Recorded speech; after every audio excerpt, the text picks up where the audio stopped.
بند ہے وہ بند کر کے چالو کرتے بولتے یہ یہ بند کر کے چالو کرتے بولتے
أعوذ بالله من الشيطان الرجيم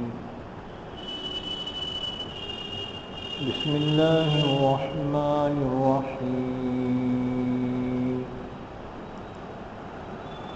ولا تنكحوا ما نكح آباؤكم من النساء إلا ما قد سلف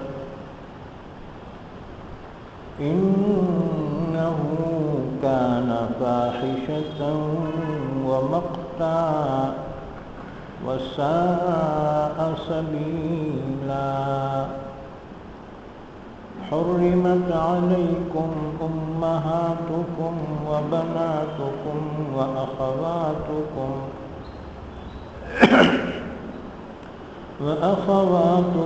وعماتكم وخالاتكم وبنات الأخ وبنات الأخت وأمهاتكم اللاتي أرضعنكم وأخواتكم من الرضاعة وأمهات نسائكم وربائبكم اللاتي في حجوركم من نسائكم اللاتي دخلتم بهن فإن لم تكونوا دخلتم بهن فلا جناح عليكم وحلائل أبنائكم الذين من أصلابكم وأن تجمعوا بين الأختين إلا ما قد سلف إن الله كان غفورا رحيما والمحصنات من النساء إلا ما ملكت أيمانكم كتاب الله عليكم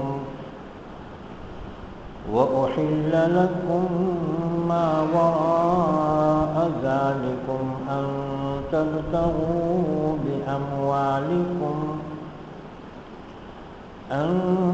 تبتغوا بأموالكم محسنين غير مسافحين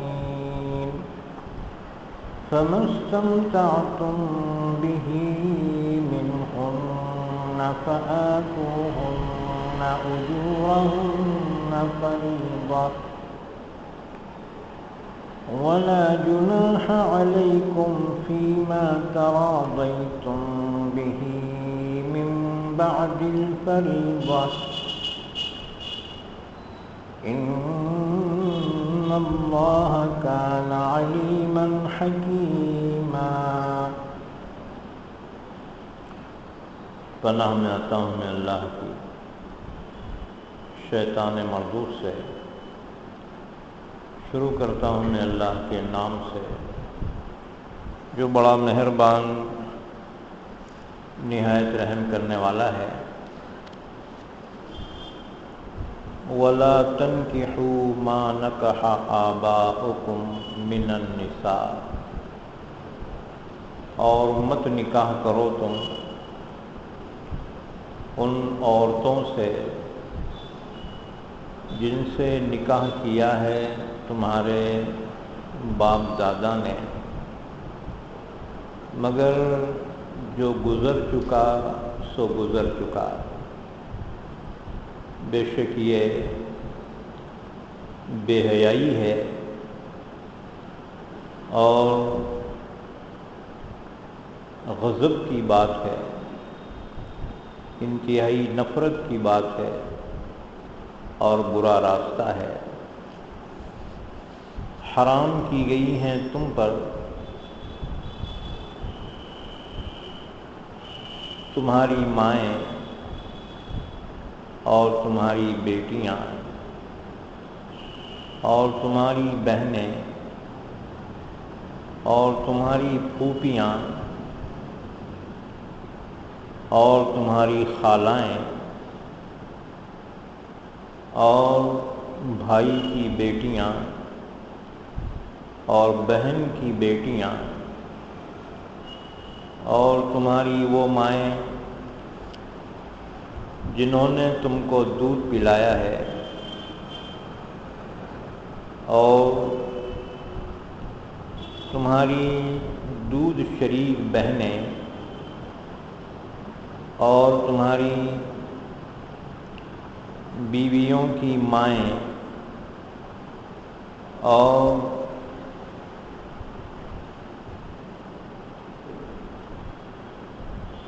ان کی بیٹیاں، تمہاری ان عورتوں کی بیٹیاں جو تمہاری سرپرستی میں ہیں کہ جن عورتوں سے تم نے صحبت کی ہے، بس اگر تم نے ان سے صحبت نہیں کی تو تم پر ان سے نکاح کرنے میں کوئی گناہ نہیں ہے، اور تمہارے بیٹوں کی، تمہارے ان بیٹوں کی بیویاں جو بیٹے تمہاری صلب سے ہیں، اور حرام ہے کہ تم جمع کرو دو بہنوں کے درمیان، مگر جو گزر چکا سو گزر چکا، بے شک اللہ معاف کرنے والا رحم کرنے والا ہے۔ اور شوہر والی عورتیں حرام ہیں مگر جن کے مالک بن جائیں تمہارے داہنے ہاتھ، یعنی تمہاری باندیاں، یہ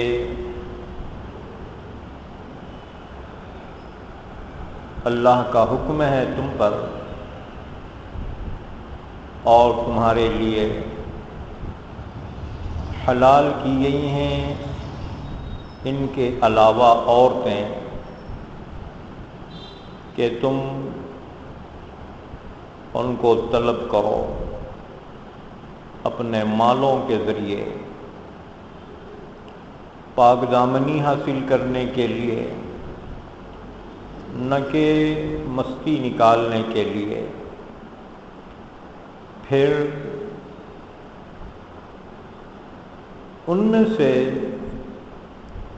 تم نے فائدہ اٹھا لیا ہے تو دے دو ان کے مہر ان کو مقررہ، اور تم پر کوئی گناہ نہیں ہے اس میں کہ مقررہ مہر کے بعد آپس میں جس مقدار پر تم راضی ہو جاؤ بے شک اللہ جاننے والا حکمت والا ہے۔ وَلَا تَنْكِحُوا مَا نَكَحَ آبَاؤُكُمْ مِنَ النِّسَاءِ إِلَّا مَا قَدْ سَلَفَ۔ یہ سورہ نساء کی آیت نمبر 22 سے لے کر آیت نمبر 24 تک پڑھی گئی ہیں۔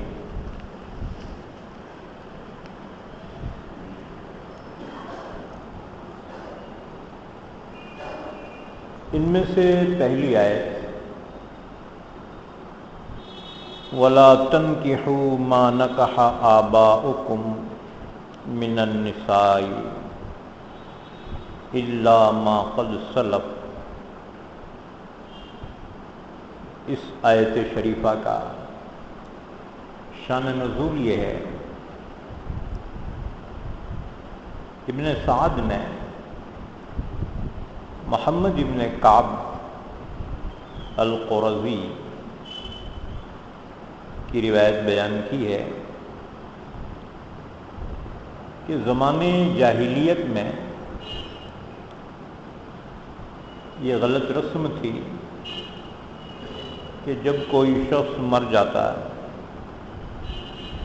تو اس کی بیوی کا حقدار اس کا بڑا بیٹا ہو جاتا تھا، چاہے اس سوتیلی ماں سے خود نکاح کر لے، بشرطے کہ وہ عورت اس کی حقیقی ماں نہ ہو، اور چاہے کسی دوسرے سے اس عورت کا نکاح کر دے۔ ابو قیس بن سلمہ کا انتقال ہوا تو جاہلیت کے دستور کے مطابق ابو قیس بن سلمہ کے بیٹے محسن نے باپ کی بیوی سے نکاح کر لیا،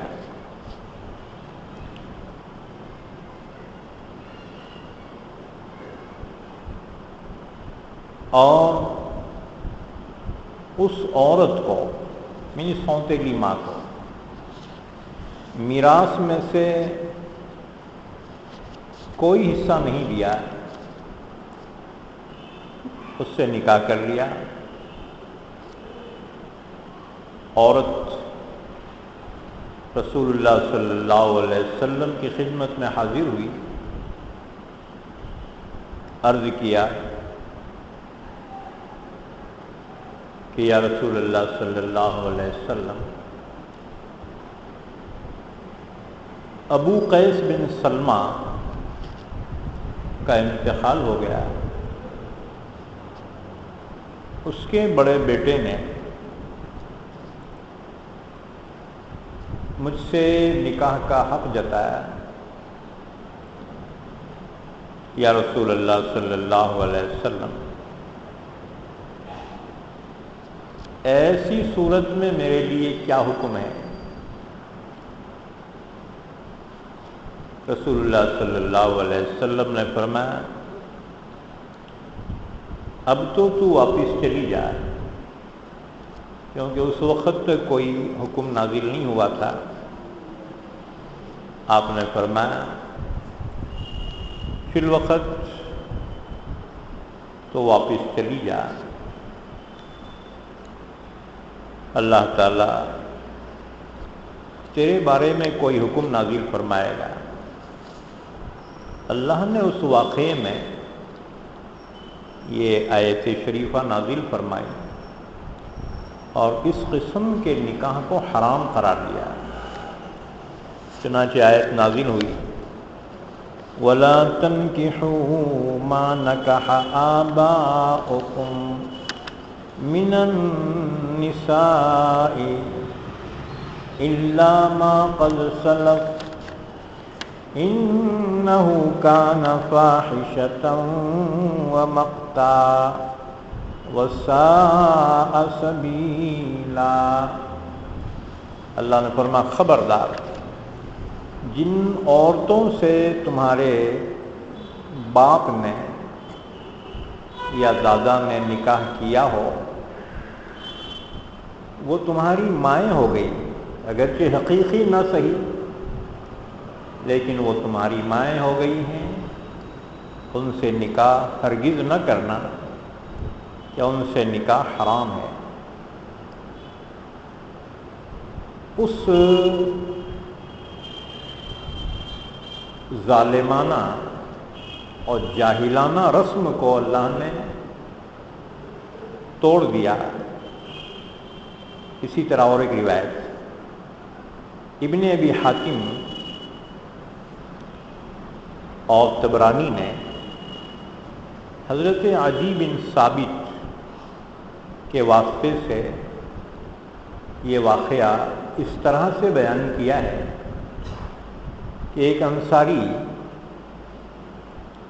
فرماتے ہیں کہ ابو قیس بن سلمہ کا انتقال ہو گیا، اس کی بیوی سے ابو قیس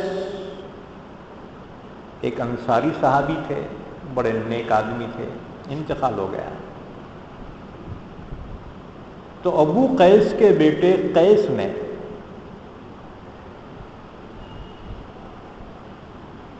ابو قیس کی بیوی سے نکاح کرنا چاہا، یعنی سونتیلی ماں سے۔ تو اس عورت نے کہا میں تو تجھے اپنا بیٹا سمجھتی ہوں اور تو قوم کے نیک لوگوں میں سے بھی ہے، پھر یہ نکاح کیسا؟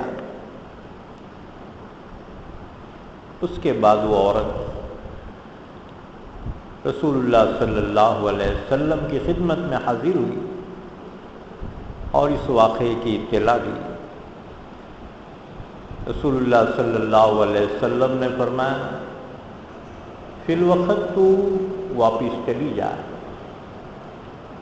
اللہ تعالیٰ کے حکم کا انتظار کر۔ اس پر اللہ تعالیٰ نے یہ آیت شریفہ نازل فرمائی اور ایسے نکاح کو حرام قرار دیا جو زمانے جاہلیت میں لوگ کیا کرتے تھے۔ فرمایا وَلَا تَنْكِحُوا مَا نَكَحَ آبَاؤُكُمْ مِنَ النِّسَاءِ إِلَّا مَا قَدْ سَلَفَ، اور ہرگز نکاح نہ کرو تم ان عورتوں سے جن سے نکاح کر چکے تمہارے باپ دادا، کہ اب تمہاری وہ مائیں ہیں، ان سے نکاح حرام ہے۔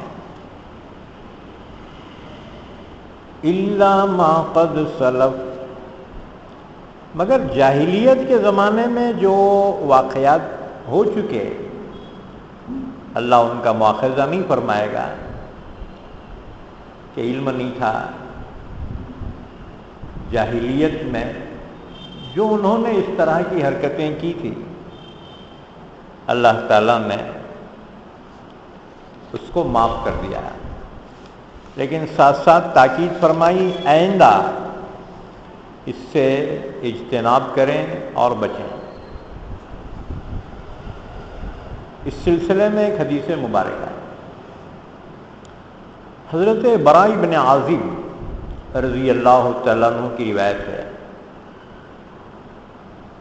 کہ رسول اللہ صلی اللہ علیہ وسلم نے ابو بردہ بن نیار رضی اللہ تعالیٰ عنہ کو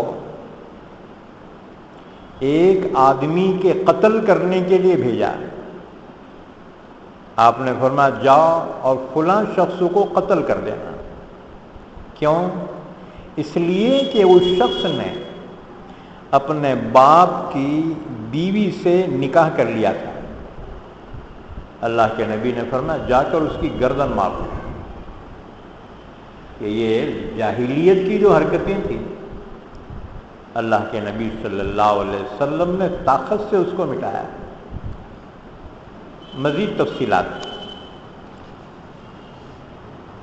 براء بن عازب رضی اللہ تعالیٰ عنہ، اچھا یہ روایت مشکاۃ شریف کی ہے، دوسری روایت ترمذی اور ابو داؤد کی ہے۔ براء بن عازب رضی اللہ تعالیٰ عنہ کا بیان ہے کہ میرا ماموں جھنڈا لیے ہوئے میرے پاس سے گزرا، خاص مہم میں حضور کسی کو بھیجتے تھے نا تو جھنڈا دیتے تھے، علامت تھی کہ اللہ کے نبی کا قاصد آ رہا ہے۔ اسی طرح جنگ میں بھی آپ جھنڈا ضرور دیتے تھے، یہ ہمارے منت کے جھنڈے نہیں، 11ویں کے منت کے جھنڈے وہ مراد نہیں۔ اللہ کے نبی صلی اللہ علیہ وسلم جنگ میں یا کسی خاص مہم کے لیے جب بھیجتے تھے تو جھنڈا دیتے تھے، کسی جماعت کو روانہ فرماتے تو جھنڈا عنایت فرماتے تھے، علامت ہوتی تھی اللہ کے نبی کے قاصد ہیں۔ ایک بات اور بتاؤں، یاد آ گئی، شروع میں حضرت مولانا الیاس صاحب رحمۃ اللہ علیہ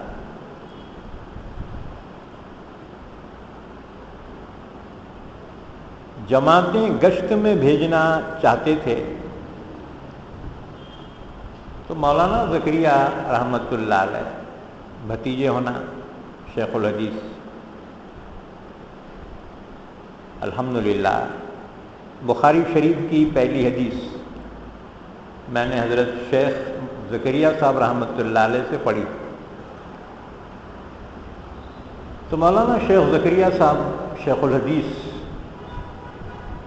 فرماتے ہیں چچا جان مولانا الیاس صاحب رحمۃ اللہ علیہ نے مجھ سے فرمایا کہ گشت کے موقع پر جماعت کے ساتھ بھی جھنڈا ہونا چاہیے،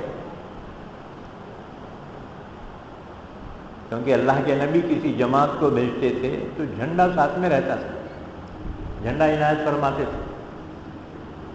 حضرت شیخ فرماتے میں نے کہا چچا اپن جو گشت کے لیے بھیج رہے ہیں یہ جہاد کی گشت نہیں ہے، یہ تو نماز کی دعوت کی، لہذا اس میں جھنڈے کی ضرورت نہیں، تب جا کے منسوخ ہو گیا، ورنہ جماعت والوں کے ہاتھوں میں جھنڈے رہتے تھے نہیں۔ تم بولیں گے یہ واقعہ کہاں سے لائے، یہ نیا دکھ رہا۔ حضرت شیخ رحمۃ اللہ علیہ نے آپ بیتی لکھی، حضرت شیخ زکریا صاحب رحمۃ اللہ علیہ کے آپ بیتی میں یہ واقعہ لکھا ہوا ہے، جس کو دیکھنا ہے تو آپ بیتی میں اس کو دیکھ لیں۔ بہرحال تو رسول اللہ صلی اللہ علیہ وسلم کسی خاص مہم پر صحابہ کو روانہ فرماتے تھے تو جھنڈا عنایت فرماتے تھے۔ حضرت براء بن عازب رضی اللہ تعالیٰ عنہ فرماتے ہیں کہ میرا ماموں جھنڈا لیے ہوئے میرے پاس سے گزرا تو میں نے پوچھا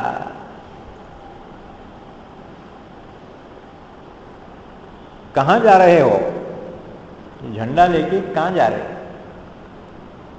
انہوں نے جواب دیا ایک شخص نے اپنے باپ کی بیوی سے، یہاں دیکھو ماں نہیں کہا، جاہل عرب جو ہے اس کا بھی خیال کرتے تھے، حقیقی ماں سے نہیں سونتیلی ماں سے نکاح کرتے تھے،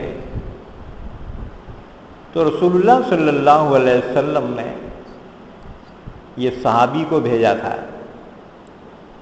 حضرت براء بن عازب فرماتے میں ماموں سے پوچھا ماموں کہاں جا رہے؟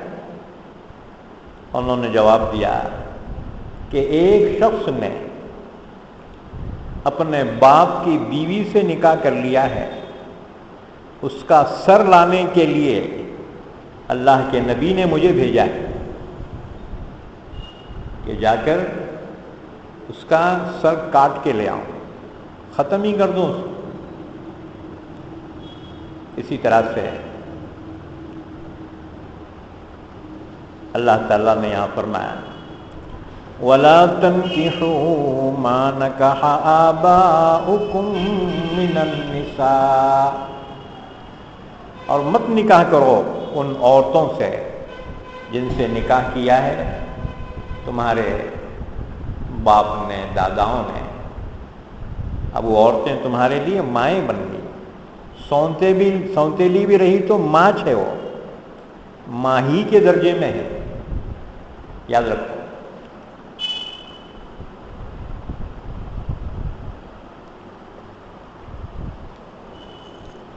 اِلَّا مَا قَدْ سَلَفَ، مگر جو پہلے جاہلیت کی وجہ سے ہو چکا ہے، اللہ نے فرمایا اس کا مواخذہ نہیں ہوگا، اس کی پکڑ نہیں ہوگی، جاہلیت کے زمانے میں ہو چکا ہے، جبکہ کوئی نبی ان کے درمیان نہیں آیا تھا سمجھانے کے لیے۔ اس وقت اس طرح کی جو حرکتیں ہو گئی اللہ تعالیٰ اس کو معاف کر دے گا۔ پھر ایسی حرکت کے سلسلے میں سخت وعید بیان کی کہ یہ انتہائی نفرت کی چیز ہے۔ إِنَّهُ كَانَ فَاحِشَةً وَمَقْتًا، ایسی حرکت انتہائی بے حیائی کی حرکت ہے کہ بے حیا لوگ ہی یہ حرکت کر سکتے ہیں، اور یہ انتہائی قابل نفرت ہے۔ وَسَاءَ سَبِيلًا، اور یہ بہت برا راستہ ہے، یعنی گمراہی ہے۔ اس کے بعد پھر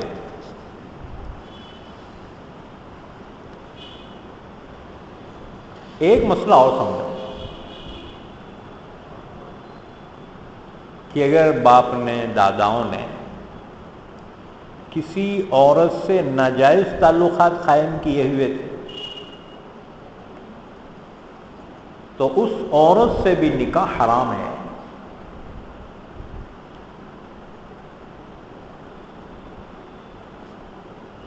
پھر آگے آیت میں ان عورتوں کی تفصیل بیان کی، بلکہ فہرست بیان کی جن سے نکاح کرنا حرام ہے۔ ان کو کہا جاتا ہے محرمات۔ جن عورتوں سے نکاح حرام ہے انہیں کہا جاتا ہے محرمات۔ بعض عورتیں وہ ہیں کہ جن سے نکاح کرنا ہمیشہ کے لیے حرام ہے، ان کو کہتے ہیں محرمات ابدیہ، ہمیشہ کے لیے جن سے نکاح حرام ہے۔ پھر محرمات وہ چند قسموں پر ہے، ان کی چند قسمیں ہیں۔ نمبر 1 محرمات نسبیہ، نسب اور قرابت کی وجہ سے جن عورتوں سے نکاح کرنا حرام ہے یہ محرمات نسبیہ کہلاتی ہیں۔ اللہ تعالیٰ نے ان کی تفصیل بیان کی کہ ایسی عورتیں کہ جن سے ہمیشہ کے لیے نکاح حرام ہے، یہ 7 قسم کی عورتیں ہیں۔ حرمت علیکم امہاتکم، تم پہ حرام کی گئی ہیں تمہاری مائیں، کہ ان سے نکاح حرام۔ وبناتکم، تمہاری بیٹیاں۔ نمبر 3 واخواتکم، تمہاری بہنیں.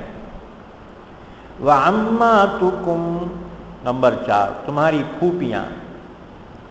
وخالاتکم نمبر 5 تمہاری خالائیں. وبنات الاخی اور تمہاری بھتیجیاں، بھائی کی بیٹیاں حرام ہیں ان سے نکاح کرنا. نمبر 7 وبنات الاخت اور بہن کی بیٹیاں، بھانجیاں. یہ 7 قسم کی عورتیں ہیں جن سے نکاح ہمیشہ کے لیے حرام. یہ ہیں محرمات ابدیہ، جن سے نکاح ہمیشہ کے لیے حرام. اس کے بعد اس کی تفصیلات سے پہلے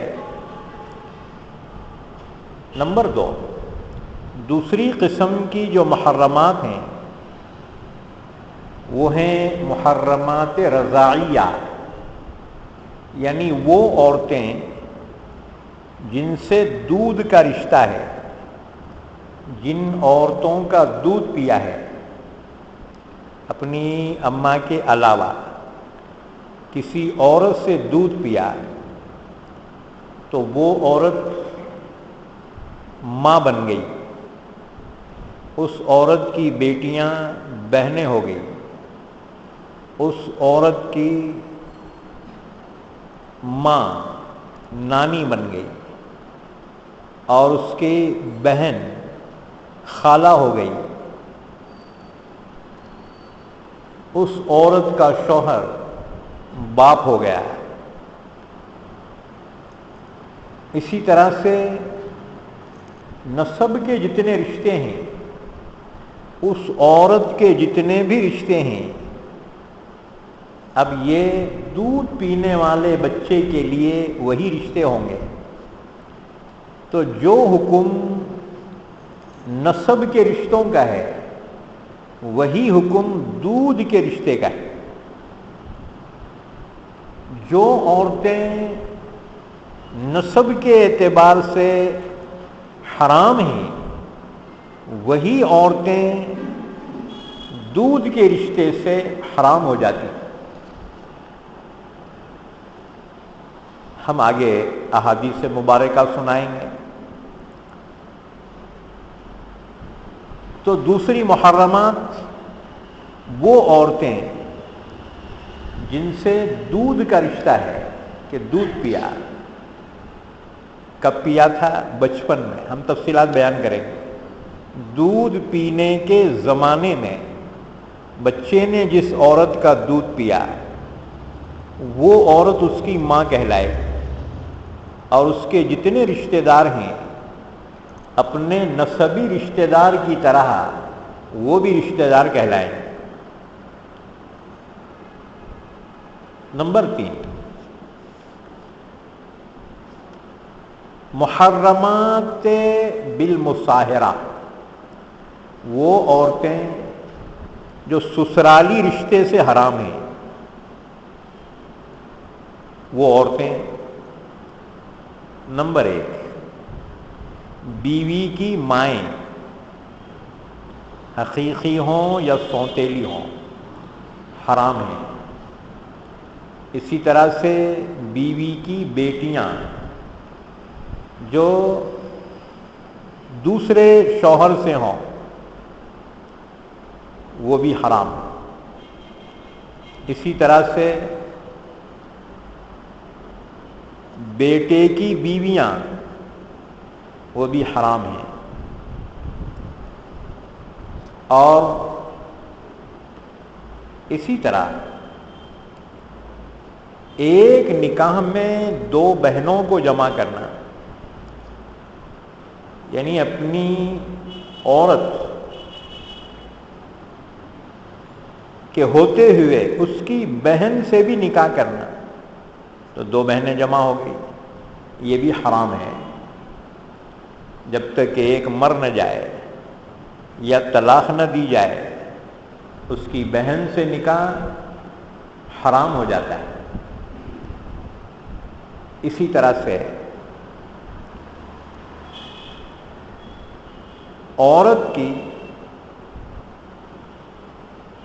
بھانجیاں، بھتیجیاں یا پھوپھی یا خالائیں اس عورت کے نکاح میں ہوتے ہوئے ان سے نکاح کرنا یہ بھی حرام ہے۔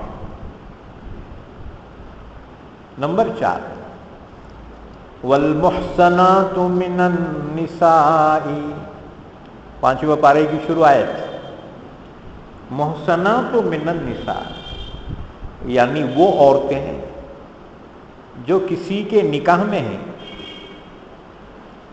تو جب تک وہ چھوڑ نہ دے یا مر نہ جائے ایسی شوہر والی عورتوں سے نکاح حرام ہے۔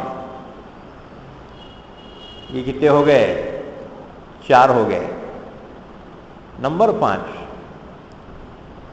4 عورتیں نکاح میں ہیں تو ان کے ہوتے ہوئے 5ویں سے نکاح کرنا حرام ہے جب تک کہ ان 4 میں سے کوئی مر نہ جائے یا کسی کو طلاق نہ ہو جائے، 5ویں سے نکاح حرام ہے۔ تو اللہ تعالیٰ نے وہ لسٹ بیان کی 2 آیتوں میں، سورہ نساء کی آیت نمبر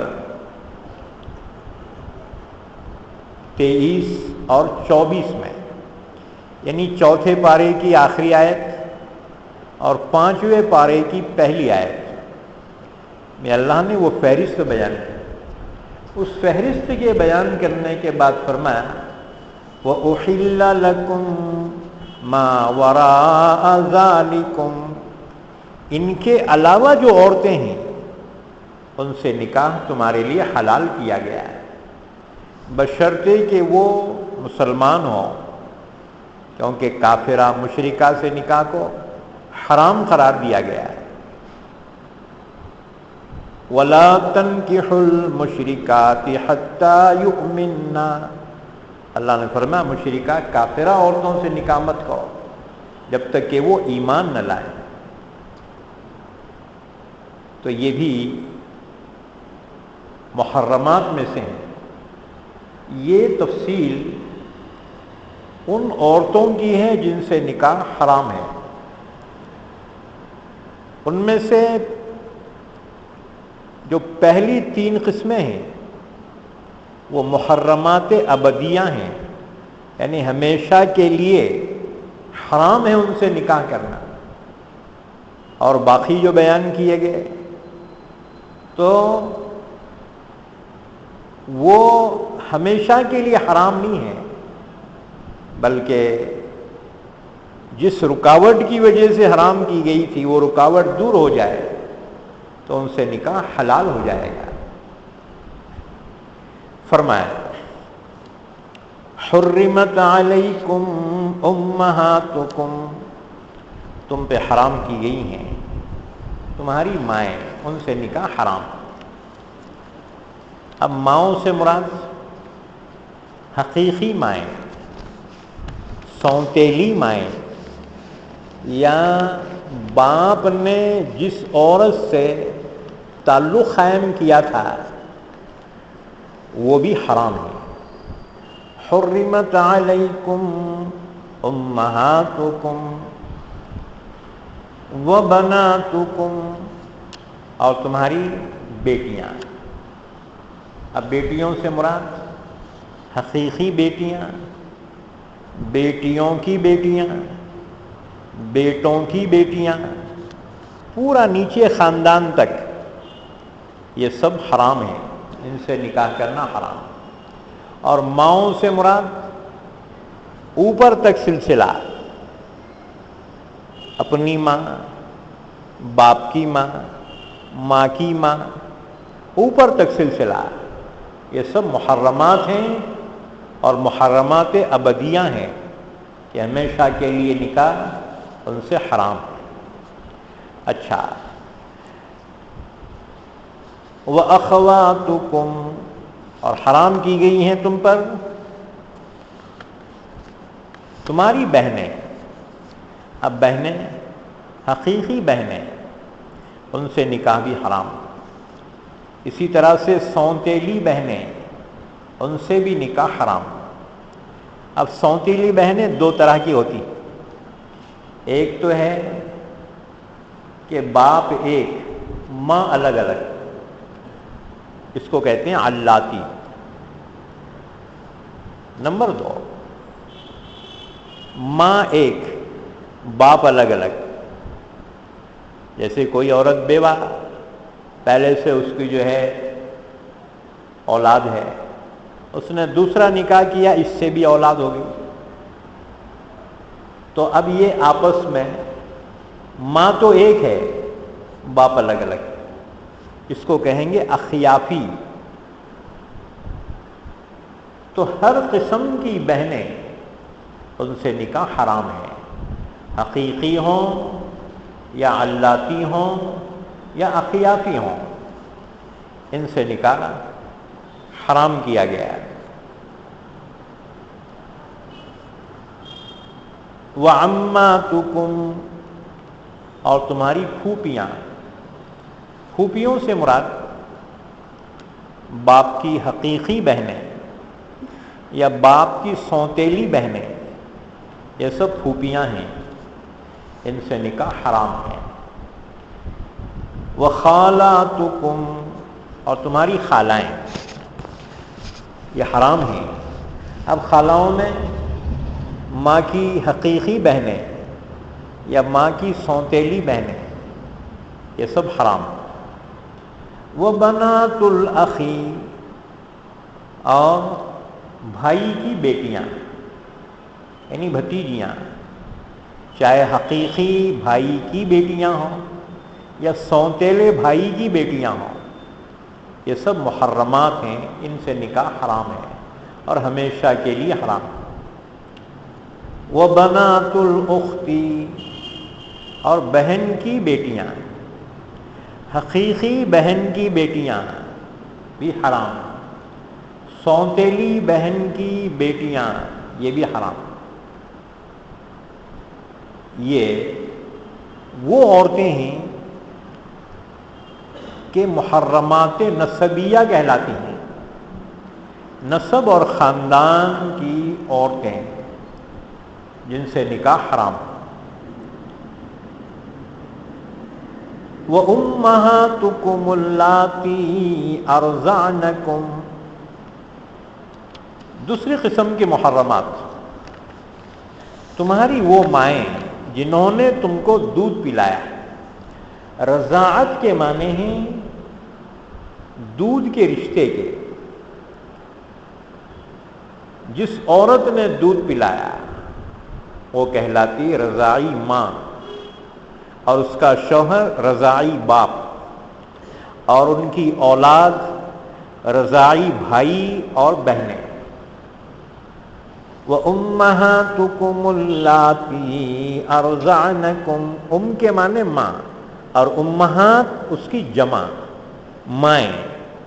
وَأُمَّهَاتُكُمُ اللَّاتِي أَرْضَعْنَكُمْ، جن عورتوں نے تم کو دودھ پلایا ہے وہ تمہاری مائیں ہو گئی ہیں، ان سے نکاح حرام. یاد رکھو، ہمارے یہاں تو بہت کم اتفاق ہوتا ہے، لیکن عرب لوگ جو ہوتے تھے اکثر اپنے بچوں کو دوسری عورتوں سے دودھ پلاتے تھے. جو تندرست عورتیں ہوتی تھیں تو ایسی عورتوں کا دودھ پلواتے تھے اپنے بچوں کو تاکہ بچے تندرست رہیں. اسی لیے قبیلے بنو سعد کی عورتیں مکے میں آتی تھیں اور جو بچے پیدا ہوئے ہیں دودھ پلانے کے لیے وہ بچوں کو لے جاتی تھی، اجرت پر دودھ پلاتی تھی، ان کی تنخواہیں مقرر ہوتی تھی. حضرت حلیمہ سعدیہ، سعدیہ بولے تو قبیلے بنو سعد کی، قبیلے کی طرف ہے نسبت قبیلے بنو سعد کی حضرت حلیمہ مکہ آئی، شوہر ساتھ میں حارث، اور بھی عورتیں ساتھ میں آئیں، اور جہاں جہاں بچے تھے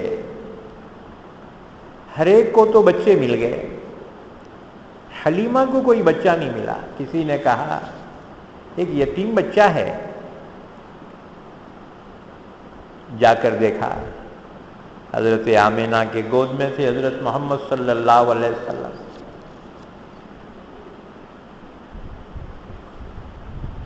لیکن تحقیق کی حضرت حلیمہ نے کہ یہ بچہ یتیم ہے، پیدا ہونے سے پہلے بابا کا انتقال ہو گیا، سرپرست دادا ہیں، اور دادا اگرچہ قبیلے کے سردار ہیں عبد المطلب، لیکن 6 عورتیں اور ڈجن بھر بچے ہیں۔ اب یہ دادا کیا دیں گے؟ معاوضہ نہیں ملے گا۔ حلیمہ واپس آ گئی، بچے کو دیکھا، نہایت حسین و خوبصورت، لیکن جس مقصد کے لیے آتی تھی یہ عورتیں، کچھ معاوضہ بھی ملے۔ اس نے سوچا ایک بیوہ کیا معاوضہ دیں گی؟ بی بی آمنہ بیوہ تھیں، کیا معاوضہ دیں گی؟ دادا ہیں، سردار ہیں، متولی کعبۃ اللہ کے ہیں، سب صحیح، لیکن بچے کچے بہت ہیں، کیا معاوضہ دیں گے؟ حلیمہ واپس آ گئی۔ شوہر نے پوچھا حلیمہ سب عورتیں تو بچے لے کر آئیں، تجھے بچہ نہیں ملا کوئی؟ حلیمہ نے کہا ایک بچہ ہے، لیکن وہاں اس گھر سے کچھ معاوضہ ملنے کی امید نہیں معلوم ہوتی، بچہ یتیم ہے، بچے کی ماں بیوہ ہے، دادا سرپرست ہیں، عورتیں زیادہ بچے زیادہ، وہ کچھ بھی نہیں دے سکتے، اس لیے واپس آ گئے۔ شوہر نے کہا حلیمہ جا اس بچے کو ہی لے لے، ہو سکتا ہے اللہ اس بچے کی وجہ سے ہمیں برکت دے گا۔ اللہ اکبر! دیکھو اللہ نے بعضوں کو ایسی صلاحیتیں دی ہیں کہ ہم گمان نہیں کر سکتے، اس وقت کوئی تصور بھی نہیں کر سکتا تھا، لیکن حلیمہ کے شوہر نے ترغیب دلائی، حلیمہ جا اس بچے کو لے لے، یتیم بچے کو، ہو سکتا ہے اللہ اس کے ذریعے سے ہمیں برکت عطا فرمائے۔ بہرحال دوسرا کوئی بچہ تو تھا نہیں، یہی ایک بچہ تھا۔ حلیمہ دوبارہ آئی اور حضرت محمد صلی اللہ علیہ وسلم کو اپنے گود میں لیا، سینے سے لگایا، فرماتی ہیں اللہ کی قسم قحط سالی ہمارے علاقے میں پڑ رہی تھی، بارشیں رک گئی تھی اور اناج بھی نہیں تھا، اس لیے میرا سینہ خشک ہو چکا تھا، لیکن جیسی میں نے محمد ابن عبداللہ صلی اللہ علیہ وسلم کو اپنے گود میں لیا، سینے سے لگایا، اس بچے کی برکت سے میرا سینہ دودھ سے بھر گیا۔ فرماتی ہیں میرا ایک بچہ اس وقت دودھ پیتا تھا تو اسے پیٹ بھر کے دودھ بھی نہیں ملتا تھا، لیکن میں نے جب محمد صلی اللہ علیہ وسلم کو لیا تو اس کی برکت کی وجہ سے میرا سینہ دودھ سے بھر گیا۔ فرماتی ہیں حضرت حلیمہ کی جو سواری تھی، پہلے زمانے میں گدھوں کی سواری ہوتی تھی، حلیمہ کی سواری کو کھانے کو چارہ بھی نہیں تھا، کچھ نہیں تھا، سب سے لا کر سب سے پیچھے رہ جاتی تھی۔ سہیلیوں کی جو سواریاں تھیں تیز رفتار تھی، حلیمہ جب حضرت محمد صلی اللہ علیہ وسلم کو لے کر اس سواری پہ بیٹھی ہیں، وہ سواری تیز ہو گئی، اخیر میں نکلی تھی اپنی سہیلیوں سے، ان سے آگے سواری چل رہی، سہیلیوں نے کہا ارے حلیمہ، ارے یہ وہی تو سواری ہے جو سب سے پیچھے رہ جاتی تھی، کمزور سی لاغر، کیا ہو گیا اس کو؟ آج تو بہت تیز معلوم ہو رہی ہے۔ حلیمہ نے کہا میری سکھیو، جس بچے کو تم نے نظر انداز کیا اسی بچے کو میں نے لیا، اس بچے کی برکت۔ تو بہرحال حضرت حلیمہ حضور صلی اللہ علیہ وسلم کی ماں ہیں، دودھ پلانے والی اماں۔ رسول اللہ صلی اللہ علیہ وسلم کو اللہ نے جو بہت بلند مقام عطا فرمایا، اور آپ نے حنین کو فتح کیا۔ بہت بات کی بات ہے، حنین کو جب آپ نے فتح کیا، اس وقت آپ کی عمر مبارک 60 برس کی ہو گئی تھی۔ ایک تو بچپن میں حضرت حلیمہ کے پاس رہے آپ 4 سال، اب آپ کی عمر تقریباً 60 سال کی ہو رہی ہے۔ مکہ فتح کیا، حنین کو فتح کیا، حنین کے فتح میں جو مال غنیمت ملا بہت زیادہ۔ اچھا، اس میں جو قیدی ہوئے، گرفتاریاں عمل میں آئی، وہ گرفتار ہونے والوں میں حضرت حلیمہ کے خاندان کے بھی لوگ تھے، حضرت حلیمہ کے خاندان، کیونکہ ایمان نہیں لائے تھے نا۔ تو ان گرفتار ہونے والوں میں بہت سی عورتیں بھی تھیں۔ حضور نے تحقیق کی، معلوم ہوا یہ بنو سعد کی عورتیں ہیں، جس قبیلے میں اللہ کے نبی نے دودھ پیا تھا۔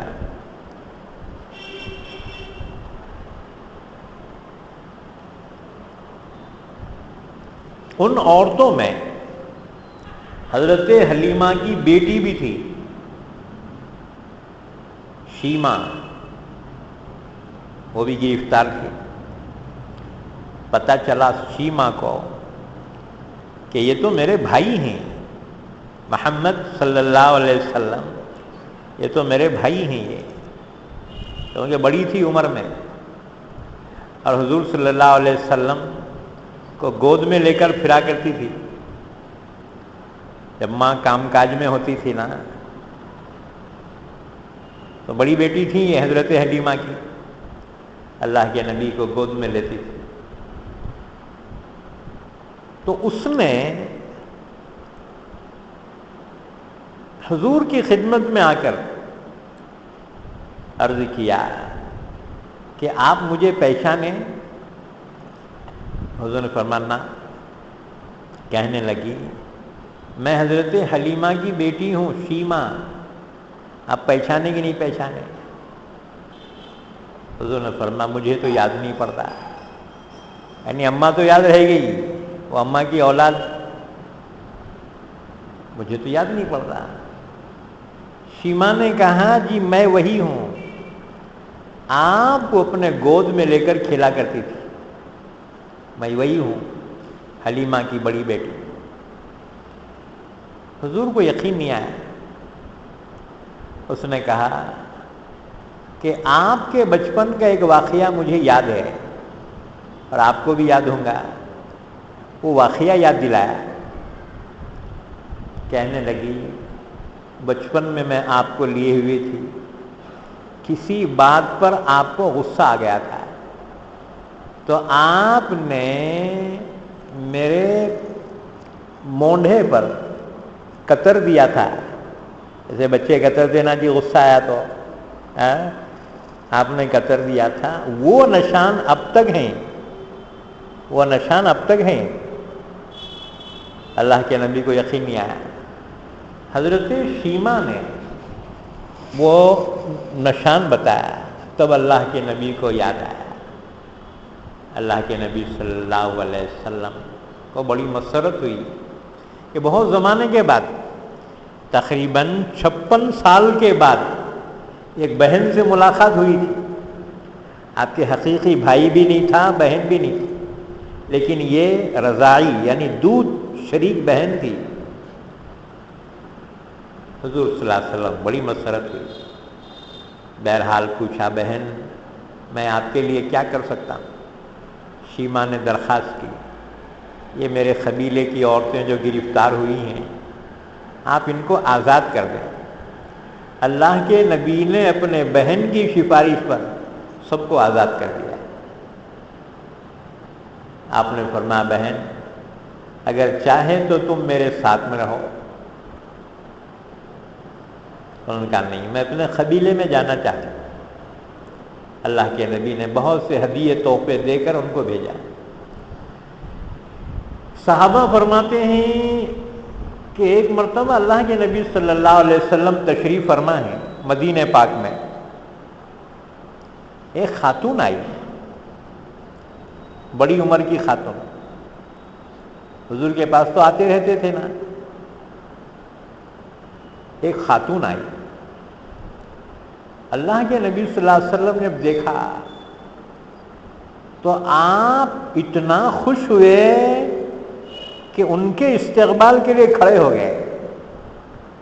اپنی چادر مبارکہ آپ نے بچھائی اور آپ نے فرمایا یا امی میری اماں میری اماں کہتے ہوئے حضور اتنا خوش تھے کہ ان کو اپنی چادر مبارک پہ بٹھایا. صحابہ کو بڑی حیرت ہوئی یہ کون خاتون اتنے قابل احترام ہیں کہ اللہ کے نبی کا تو سب احترام کرتے ہیں. یہ اللہ کے نبی کس کا احترام کر رہے ہیں؟ معلوم ہوا یہ آپ کی اماں ہی یہ حضرت حلیمہ ایمان لائی حضور صلی اللہ علیہ وسلم پر. یہ آپ کی دودھ پلانے والی اماں ہیں حضرت حلیمہ.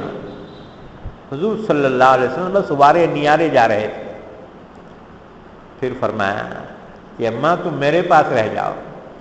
حقیقی ماں کا انتقال تو 6 برس کی عمر میں ہو گیا تھا. اب رہ کے یہی اماں تھی آپ کی دودھ پلانے والی.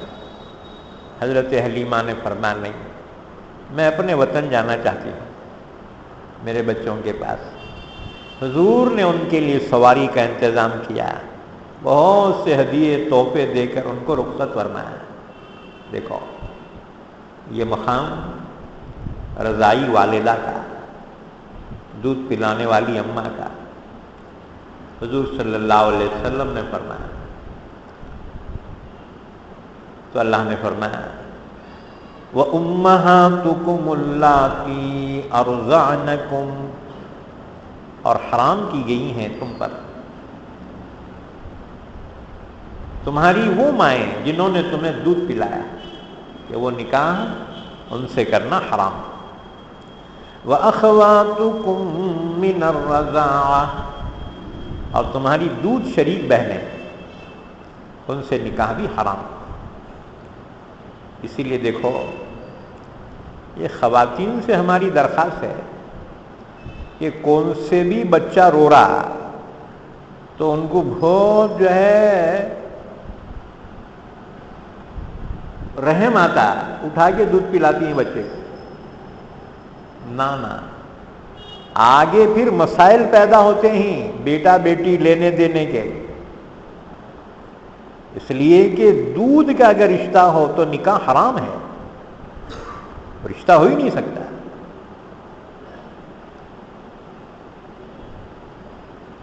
اس لیے کسی بھی بچے کو اٹھا کے دودھ نہیں پلانا کسی بچی کو اٹھا کے دودھ نہیں پلانا. کیوں؟ جسے دودھ پلائے وہ حقیقی بیٹا اور بیٹی کے درجے میں ہو جاتے ہیں.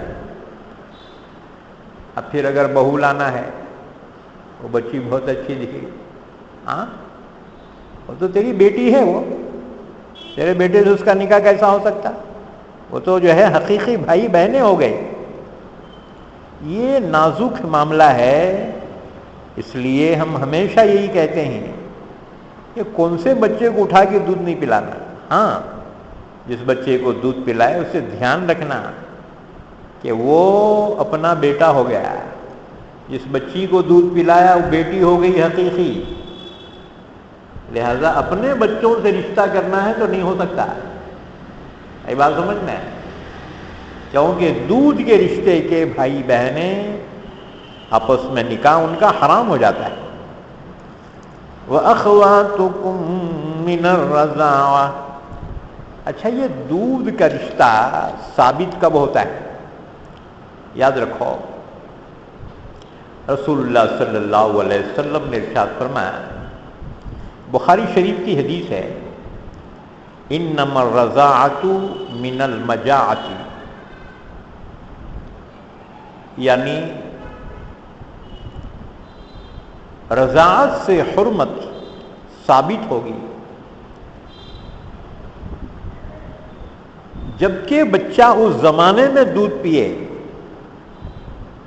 کہ جس زمانے میں دودھ پینے ہی سے بچے کا نشو و نما ہوتا ہو، اور وہ عمر کون سی ہے؟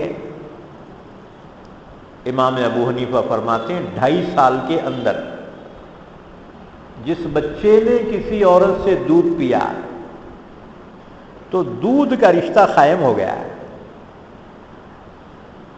اس کے بعد اگر پیا تو قائم نہیں ہوگا۔ باقی ائمہ فرماتے ہیں،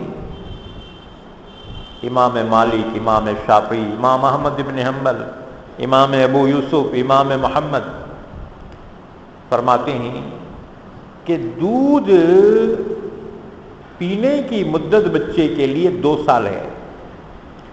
2 سال کے اندر کسی عورت کا دودھ بچے نے پی لیا یا بچی نے پی لیا تو دودھ کا رشتہ قائم ہو جائے گا، اس کے بعد اگر پیے تو دودھ کا رشتہ قائم نہیں ہوگا، یاد رکھو۔ اگر بعد میں بڑے ہونے کے بعد کسی عورت کا دودھ پی لیا تو اس سے کوئی فرق نہیں پڑے گا، وہ اس کی ماں نہیں ہوتی یا اس کا بیٹا نہیں ہوتا، بلکہ وہ محدود مدت کے اندر 2 یا 2.5 سال کے اندر اگر کسی بچے نے کسی عورت سے دودھ پیا تو وہ عورت اس کی ماں کہلائے گی، وہ بچہ اس کا بیٹا کہلائے گا، اور وہ بچی اس کی بیٹی کہلائے گی، اور وہ دودھ پلانے والی عورت کی اولاد ان کے بھائی اور بہنیں کہلائیں گے۔ آپس میں رشتہ نکاح کا نہیں ہو سکتا۔ ایک مسئلہ اور کہ اگر ایک لڑکے نے کسی عورت سے دودھ پیا، وہ عورت ہو گئی اس کی ماں، تو اس کی اولاد میں سے اس کا رشتہ نکاح کا نہیں ہو سکتا، لیکن اس کے جو بھائی بہنیں ہیں دوسرے، انہوں نے دودھ نہیں پیا تو ان سے رشتہ ہو سکتا ہے نا مسئلہ۔ ایک اور مسئلہ کہ ایک لڑکا ایک لڑکی کسی عورت سے دودھ پیے، اس کے بھی اماں باوا الگ ہے، اس کے بھی اماں باوا الگ ہے، کسی تیسری عورت سے دونوں نے دودھ پیا تو یہ دونوں آپس میں بھائی بہنیں ہو گئے، ان کا رشتہ آپس میں نہیں ہو سکتا، باقیوں سے ہو سکتا ہے۔ تو اللہ تعالیٰ نے فرمایا وَأُمَّهَاتُكُمُ اللَّاتِي أَرْضَعْنَكُمْ، اسی طرح سے اور ایک حدیث مبارکہ بخاری شریف کی حدیث ہے، رسول اللہ صلی اللہ علیہ وسلم نے ارشاد فرمایا یحرم من الرضاعۃ ما یحرم من الولادۃ، جو حرام ہوتے ہیں نسب کے اعتبار سے تو وہی رشتے دودھ کے اعتبار سے بھی حرام ہو جاتے ہیں۔ اسی طرح سے اور ایک حدیث مبارکہ رسول اللہ صلی اللہ علیہ وسلم نے فرمایا ان اللہ حرم من الرضاعۃ ما حرم من النسب، اللہ نے ان رشتوں کو یعنی آپس میں نکاح کو حرام قرار دیا جو دودھ کے رشتے کے ہیں، جیسے کہ نسب کے رشتے سے جو حرام ہے وہ دودھ کے رشتے سے بھی حرام ہے۔ اس کے بعد پھر تیسری قسم کی عورتوں کا ذکر فرمایا جن سے نکاح کرنا حرام ہے۔ وَرَبَائِبُكُمُ اللَّاتِي، اس سے پہلے اور ایک فرمایا وَأُمَّهَاتُ نِسَائِكُمْ، تمہاری بیویوں کی مائیں، ان سے نکاح بھی حرام ہے، کیونکہ بیویوں کی مائیں بھی شوہروں کے لیے مائیں ہی کہلاتی ہیں۔ ایک تو اپنی اماں اور ایک ہے بیوی کی اماں، وہ بھی اپنی چماں ہے۔ یہ بات سمجھ میں ہے؟ یہ بھی ماں ہے، اب تو وہ چماں اصل ہو گئی۔ اب لوگ اپنی ماں کو بھول گئے، ساس ہی اصل ماں بن گئی اب۔ بہرحال اصل بنو نہ بنو، لیکن اس کا درجہ بھی ماں کے درجے میں، یاد رکھو۔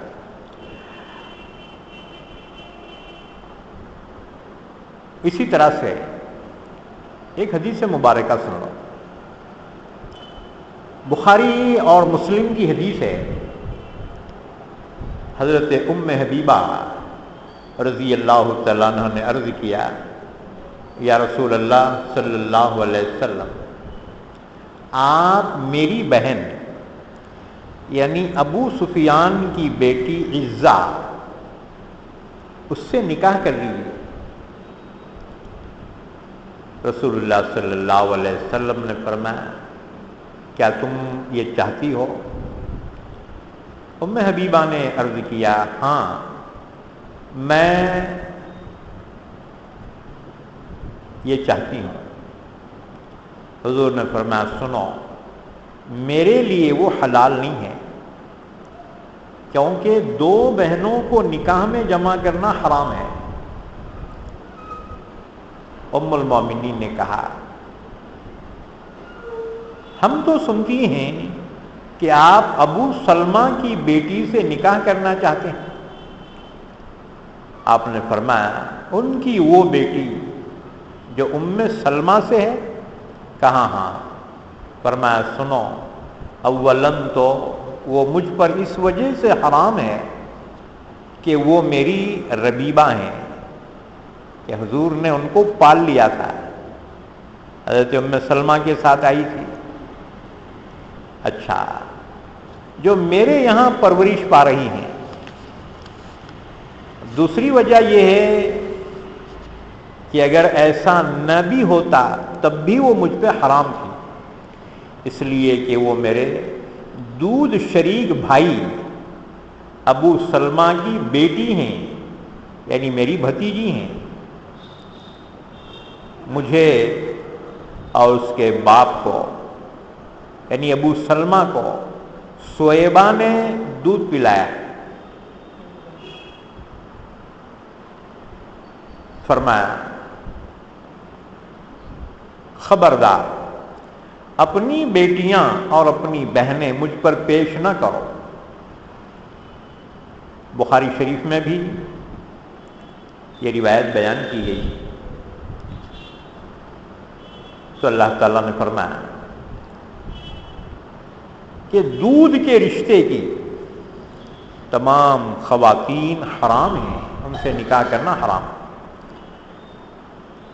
وَأُمَّهَاتُ نِسَائِكُمْ، اور حرام کی گئی ہیں تم پر تمہاری بیویوں کی مائیں۔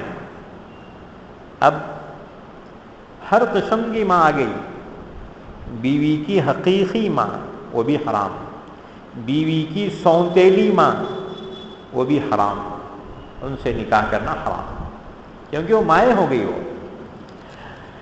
وَرَبَائِبُكُمُ اللَّاتِي فِي حُجُورِكُم مِّن نِّسَائِكُمُ اللَّاتِي دَخَلْتُم بِهِنَّ۔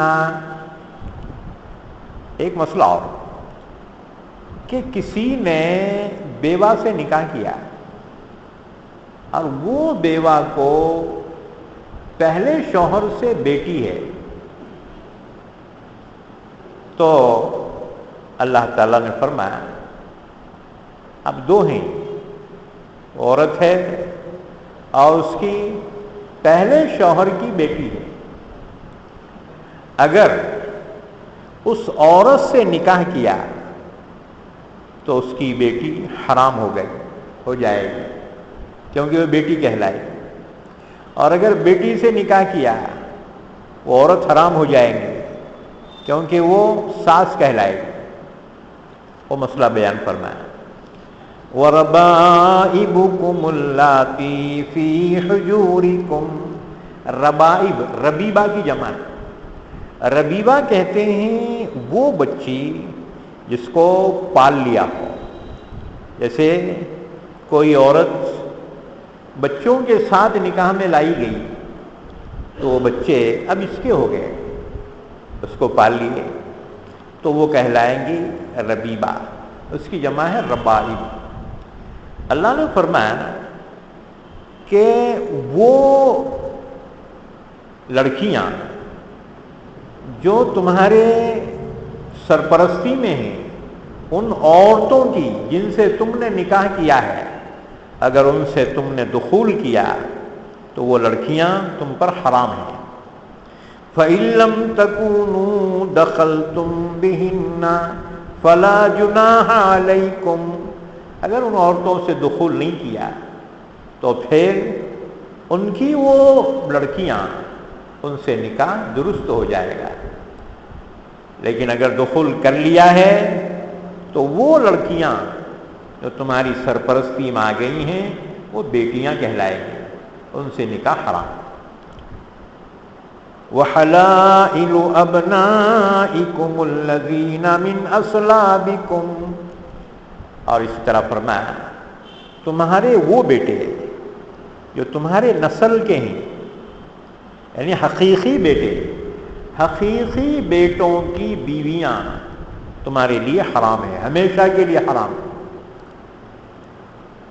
یہاں پر خاص شرط لگائی، من اصلابکم، حقیقی بیٹوں کی بیویاں، ان سے نکاح تمہارے لیے حرام ہے۔ کیا مانے؟ اصل میں یہ آیت نازل ہوئی زمانے جاہلیت کی ایک رسم کو رد کرنے کے لیے۔ زمانے جاہلیت کی رسم یہ تھی کہ عرب یوں تو بہت سی خرابیوں میں مبتلا تھے، حرام کو حلال کر لیا تھا، سوتیلی ماؤں سے نکاح کرتے تھے، اتنی خرابیاں ان میں تھی، لیکن جس بچے کو پال لیتے تھے، متبنہ بنا لیتے تھے، مراٹھی میں بولتے دتک، لے پالک، کسی کو بیٹا بنا لینا، تو اس کو حقیقی بیٹے کا درجہ دیتے تھے۔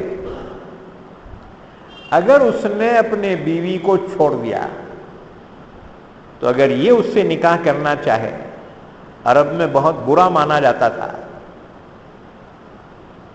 مثلا نبی کریم صلی اللہ علیہ وسلم نے زید ابن حارثہ کو اپنا بیٹا بنا لیا تھا۔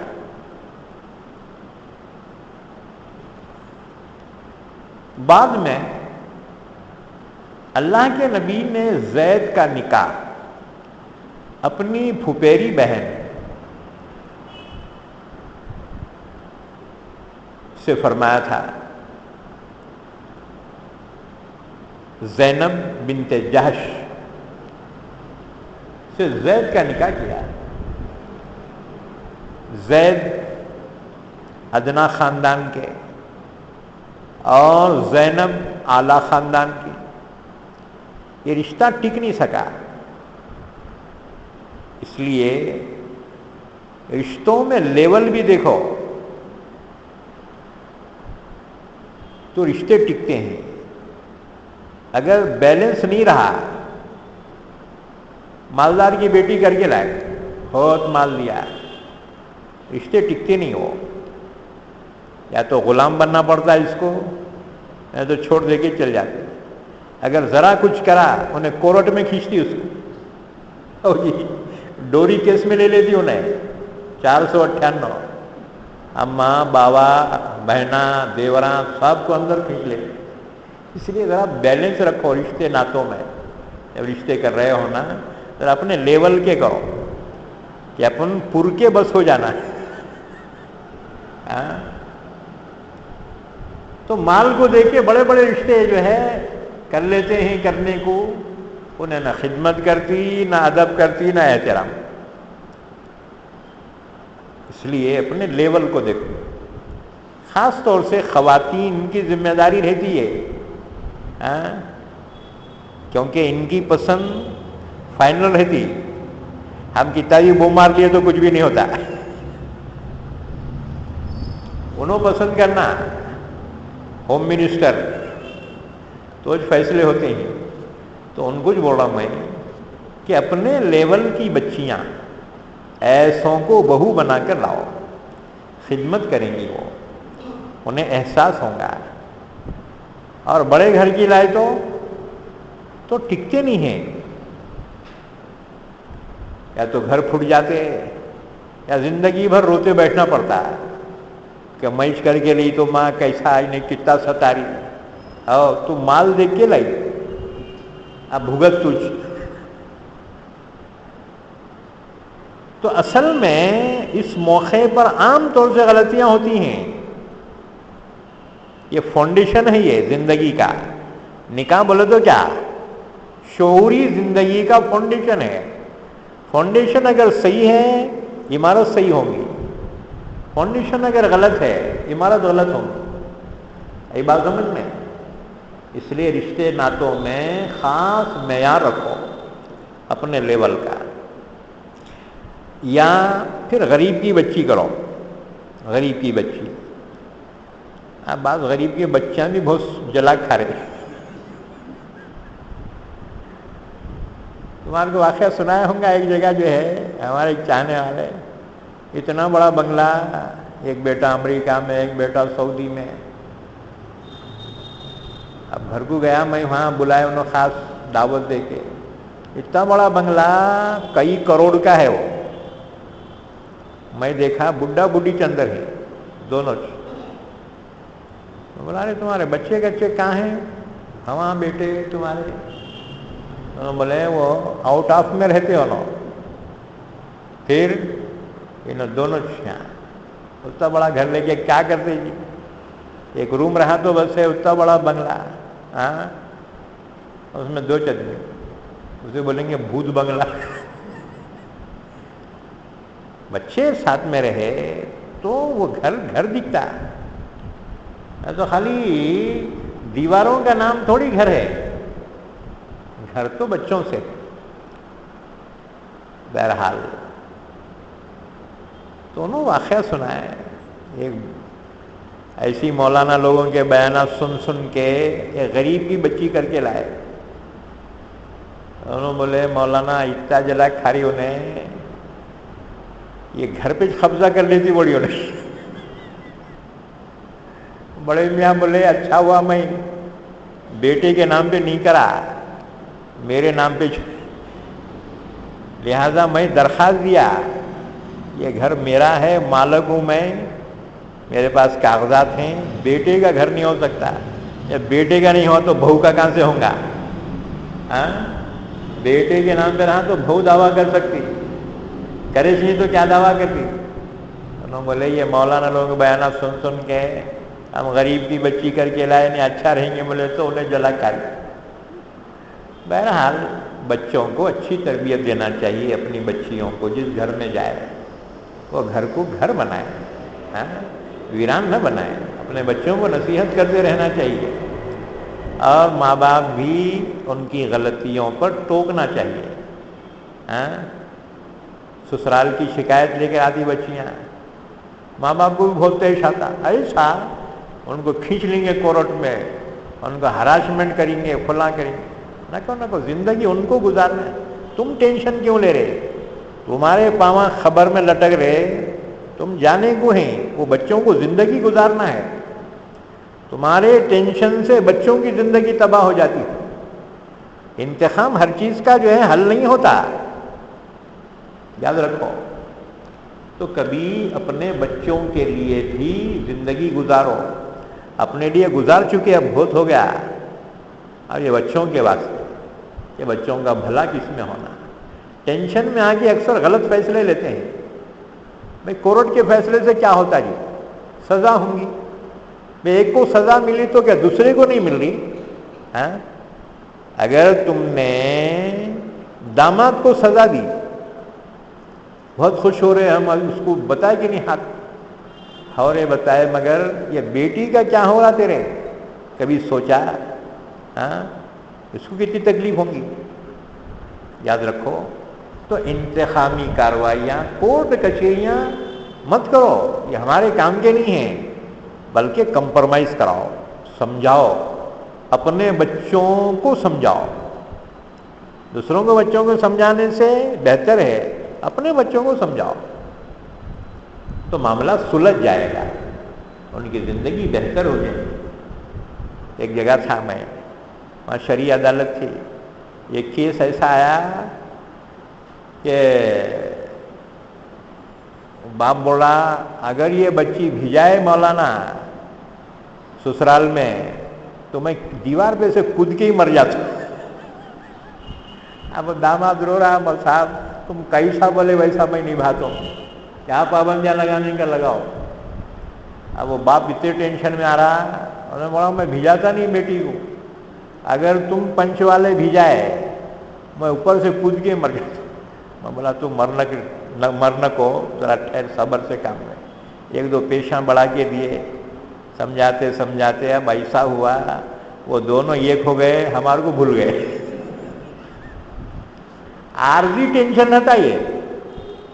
ان کو سمجھاؤ، انسان ہے، انسان میں سدھرنے کی صلاحیت اللہ نے رکھی ہے. سدھار کی کوشش کرو، بگاڑ کی نہیں. تو بس اوقات ماں باپ کے ٹینشن کی وجہ سے بچوں کی زندگیاں تباہ ہو جاتی، یاد رکھو. تو اللہ تعالیٰ نے فرمایا وَحَلَائِلُ أَبْنَائِكُمُ الَّذِينَ مِنْ أَصْلَابِكُمْ. زید ابن حارثہ حضور نے اپنا بیٹا بنا لیا، ان کا نکاح کیا، اپنی پھپھیری بہن سے ان کا نکاح کیا، زینب بنت جہش. ابھی اعلیٰ خاندان کی تھی، اور زید ادنا خاندان کے. زیادہ دن تک نبھی نہیں ان کی. آخر زید جو ہے شکایت لے کے آدھی، یا رسول اللہ انہیں بہت ستا رہی، اب کیسا کرو. ایک دن آگے کہا میں اسے چھوڑ ہی دیتا ہوں.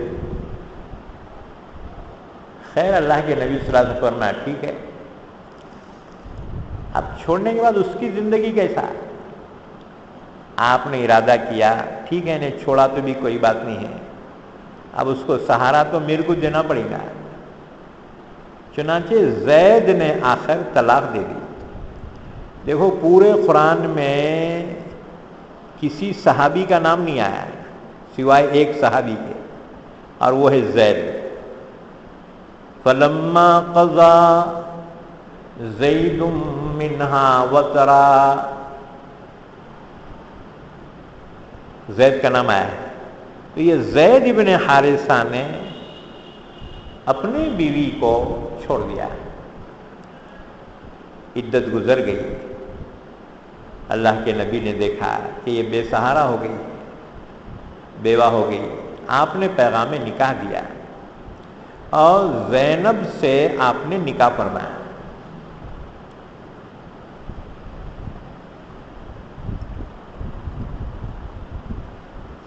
عرب میں چیمگوئیاں شروع ہو گئی. ارے بیٹے کی مطلقہ سے نکاح کیا انہوں نے.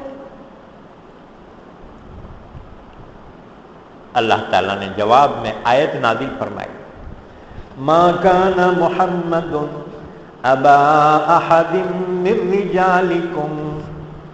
محمد صلی اللہ علیہ وسلم تم میں سے کسی کے باپ نہیں ہیں، یعنی زید کے حقیقی باپ نہیں ہیں. اسی طرح سے یہاں بھی فرمایا وَحَلَائِلُ ابنائکم الذین من اصلابکم، اصلاب صلب کی جمع، نسب، حلائل حلیلتن کی جمع، حلیلہ مانے بیوی، تو تمہارے حقیقی بیٹوں کی بیویاں وہ تم پہ حرام ہیں، ان سے نکاح کرنا حرام۔ لیکن لے پالک، منہ بولے بیٹے، منہ بولے کیا چیز ہوتی ہے، اس سے رشتوں پہ کوئی فرق نہیں پڑے گا۔ اسی طرح سے زمانے جاہلیت کی رسم بد کو اللہ تعالیٰ نے ختم کر دیا۔ وَأَن تَجْمَعُوا بَيْنَ الْأُخْتَيْنِ، اور حرام ہے تم پر کہ دو بہنوں کو جمع کرو نکاح میں، یہ حرام ہے۔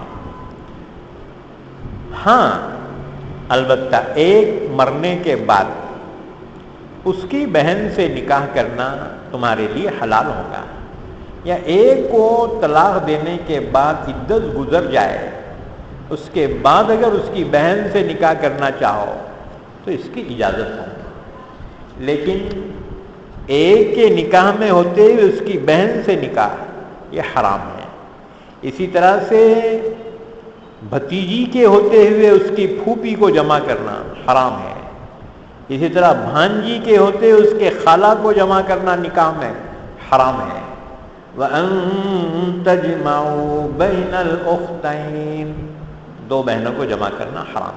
ایک مسئلہ اور سمجھو کہ نکاح ہو گیا، نکاح ہو گیا، بچے ہو گئے، سب ہو گیا، بعد میں کسی عورت نے دعویٰ کیا کہ تم دونوں کو میں نے دودھ پلایا، اب گواہ ثبوت 5 پراوا سب اس نے کیا، تو یاد رکھو اب کیا ہوگا، اب یہ ہوگا کہ دونوں کو جدا کیا جائے گا، تفریق کی جائے گی ان کے درمیان۔ کون تفریق کرے گا؟ قاضی، حاکم، ان میں تفریق کر دے گا، اور یہ تفریق ہی طلاق ہو جائے گی، اور بچے ثابت النسب ہوں گے، کیونکہ تحقیق نہیں ہوئی تھی ان کو، بعد میں پتہ چلا کہ یہ دودھ شریک بھائی بہن ہیں، نہیں اب ہوا تو ہوا، اب ایسے زندگی گزار نہیں، حرام ہے، تفریق کی جائے گی ان کے درمیان، یاد رکھو۔ اسی طرح سے اگر کسی کے نکاح میں 2 بہنیں جمع ہو گئی ہیں تو ان میں سے ایک کو چھوڑنا ضروری ہے، اور ایک نکاح میں باقی رکھے۔ الا ما قد سلف، مگر جاہلیت کے زمانے میں جو ہو چکی غلطیاں اللہ نے فرمایا اس پہ پکڑنی ہوں گی، جو گزر چکا سو گزر چکا۔ ان اللہ کان غفورا رحیما، بے شک اللہ معاف کرنے والا، رحم کرنے والا ہے۔ اس کے بعد فرمایا والمحصنات من النساء، اور حرام ہے تم پر شوہر والی عورتیں، آلریڈی کسی کے نکاح میں ہے کوئی تو اس سے نکاح کرنا حرام ہے، جب تک یہ پہلے والا مر نہ جائے اور عدت نہ گزر جائے، یا پہلے والا طلاق نہ دے اور عدت نہ گزر جائے، جب تک دوسرے کے لیے وہ حرام ہے۔ الا ما ملکت ایمانکم، مگر تمہاری باندیاں، البتہ ان سے تعلق قائم کرنا تمہارے لیے درست ہے۔ دیکھو 2 طریقے ہیں حلال ہونے کے، آزاد عورت کے لیے نکاح کا ہونا ضروری ہے حلال ہونے کے لیے، اور باندی کے لیے ملکیت، کہ باندی ملکیت میں آ گئی، خرید لیا، تو اب اس کے ساتھ وہی معاملہ کرنا جو بیوی کے ساتھ کیا جاتا ہے حلال ہے، بشرطے کہ کسی اور کے نکاح میں نہ ہو، یاد رکھو۔ الا ما ملکت ایمانکم کتاب اللہ علیکم، یہ اللہ کی جانب سے فریضہ ہے تم پر، یہ اللہ کا حکم ہے کہ اللہ نے جن عورتوں سے نکاح کرنے کو حرام قرار دیا ہے، اللہ کے حکم کی خلاف ورزی مت کرو۔ وَأُحِلَّ لَكُم مَّا وَرَاءَ ذَلِكُمْ، یہ جو لسٹ بیان کی ہے، ان کے علاوہ عورتیں، ان سے نکاح کرنا تمہارے لیے حلال ہے۔ اور نکاح کا مقصد کیا ہو؟ ان تبتغوا باموالکم محسنین غیر مصافحین، کہ تم طلب کرو اپنے مالوں کے عوض، یعنی نکاح میں مہر اہم چیز ہے، نکاح میں مہر اہم چیز ہے، اور کم سے کم مہر 10 درہم، 10 درہم بولے تو 3.5 تولے چاندی یا اس کی قیمت، یہ کم سے کم مہر ہے۔ تو مہر نکاح میں اہم ہے۔ ان تبتغوا باموالکم، کہ تم ان کو طلب کرو اپنے مالوں کے عوض، یہ اس کی عزت آبرو کہ گویا شریعت نے معاوضہ قرار دیا مہر کو، مہر ادا کرو۔ نکاح کا مقصد کیا ہو؟ محسنین غیر مصافحین، پاک دامنی کے لیے ہو نکاح، نہ کہ صرف مستی نکالنے کے لیے۔ اسی لیے زنا حرام قرار دیا گیا ہے کہ اس میں پاک دامنی ہوتی ہی نہیں ہے، بلکہ حرام کاری ہے، وہ اس کو حرام قرار دیا گیا ہے کہ اپنے جوہر کو انسان ضائع کر دیتا ہے۔ اللہ تعالیٰ نے فرمایا نکاح کا مقصد ہے پاک دامن ہونا، پاک دامن رہنا۔ فَمَسْتَمْتَعْتُمْ بِهِ مِنْهُنَّ فَآتُوهُنَّ أُجُورَهُنَّ فَرِيضَةً، پھر جب تم ان عورتوں سے نکاح کے بعد تم نے فائدہ اٹھایا تو ان کے مہر ان کو ادا کرو، جو مقررہ مہر ہے، جو مقررہ مہر ہے ان کو ادا کرو۔ وَلَا جُنَاحَ عَلَيْكُمْ فِيمَا تَرَاضَيْتُمْ بِهِ مِن بَعْدِ الْفَرِيضَةِ، اچھا مہر مقرر ہوا، ایک 5,000 مہر مقرر ہوا، اب شوہر بولا نہیں بیگم بہت کم دکھ رہے، میں 10,000 دیتا ہوں، دے، بہت اچھی بات ہے، ہاں؟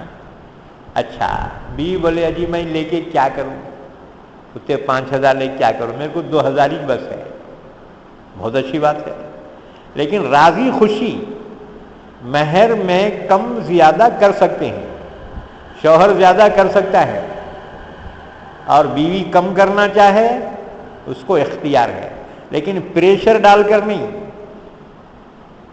میرے کو جو ہے نوکری سے نہیں لگی اب میں کہاں سے دوں، دھندا سے نہیں ہو رہا کہاں سے دوں، کہاں سے دوں، پھانسی لے کے دے، کئی کو وعدہ کرا، ہاں کہاں سے بھی لا کے دے۔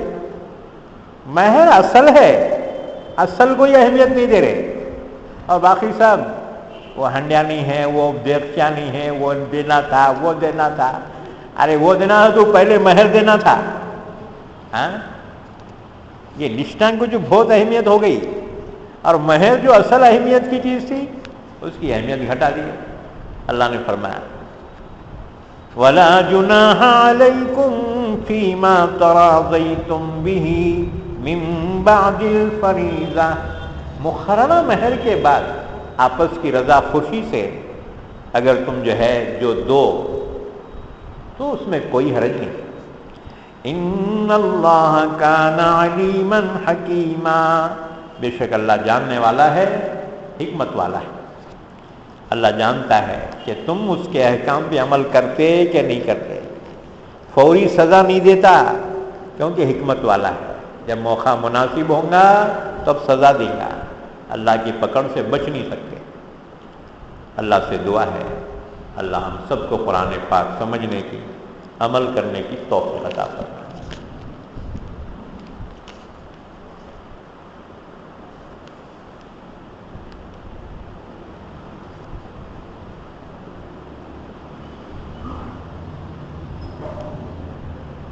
اچھا صاحب سوال کریں گے، کہ آج کے شادیوں میں جو جوڑے کی رقم اور جہیز وغیرہ حرام ہے، مگر لوگ کہتے ہیں کہ وہ تو خوشی سے دے رہے ہیں، خوشی سے حلال ہے کیا؟ ہاں خوشی سے دے رہے، اگر بیٹی کو تو حلال ہے، جائز ہے، لیکن سماج کے پریشر سے دے رہے ہیں یا رسم رواج کے تحت دے رہے ہیں تو پھر وہ حرام ہو جائے گا۔ خوشی سے باپ اپنی بچی کی زندگی بسانے کے واسطے دے رہا ہے، اجازت ہے، یہ تحفہ کہلائے گا، ہاں، اور منگ کے لے رہے تو یہ بھیک کہلائیں گی۔ اب جتنا دیے اتنا لینا نا جی، بھکاریاں نہیں، ہمارے کو فلاٹ دلا دو، بنگلہ دلا دو، اس کے بابا کا دلاؤ، ہاں، تیرا بابا پیدا کرا اس سے منگ، دوسرے سے منگ رہا کہ تو اگر خوشی سے دے رہا ہے باپ اپنی بچی کو تو یہ درست ہے، ہدیہ ہے، تحفہ ہے، لیکن پریشر میں آ کر سماج کے ماحول کے تو پھر یہ جائز نہیں ہوگا۔ اچھا،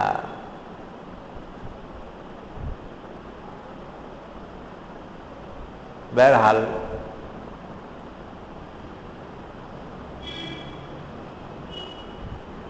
اس میں بہت کچھ لکھا ہوا ہے، یہ ذرا سوالات شارٹ کٹ میں دیتے جاؤ، ہاں، بہت لمبے چوڑے، اب وہ کتاب پڑھے جیسا دکھ رہا ہے۔ اگر کوئی مسلمان کا انتقال رمضان میں ہوتا ہے تو اس کا حساب کتاب قیامت میں ہوگا یا نہیں؟ دیکھو رمضان میں عدالت بند رہتی، بعد میں کھلے تو پھر فائل آ جاتی، میں نے نماز روزہ کچھ نہیں کرا رمضان میں مرا، کیا انہیں سیدھا جنت میں جاتا ہے؟ ٹھیک ہے، اس وقت تک عدالت بند رہتی، لیکن بعد میں پھر فائل آ جاتی، اس لیے بے خوف نہیں ہونا چاہیے۔ بے شک رمضان کا مہینہ بڑی برکتوں رحمتوں کا ہے، اللہ سے امید رکھنا چاہیے، اللہ ہو سکتا ہے معاف فرما دے، انہیں معاف کرا تو ہم کون بولنے والے ہیں؟ یغفر لمن یشاء، جس کو چاہے معاف کرے گا، اور نہیں چاہے تو زبردستی ہے کہ اس پہ رمضان میں مرا تھا، معافی کرنا تھا، ہاں، تیری زبردستی ہے۔ یاد رکھو، امید تو رکھنا چاہیے لیکن حساب کتاب سے بے خوف نہیں ہونا چاہیے۔ درود شریف پڑھ لے، دعا کر لے، اللہم صلی علی محمد وعلی آل محمد بارک وسلم۔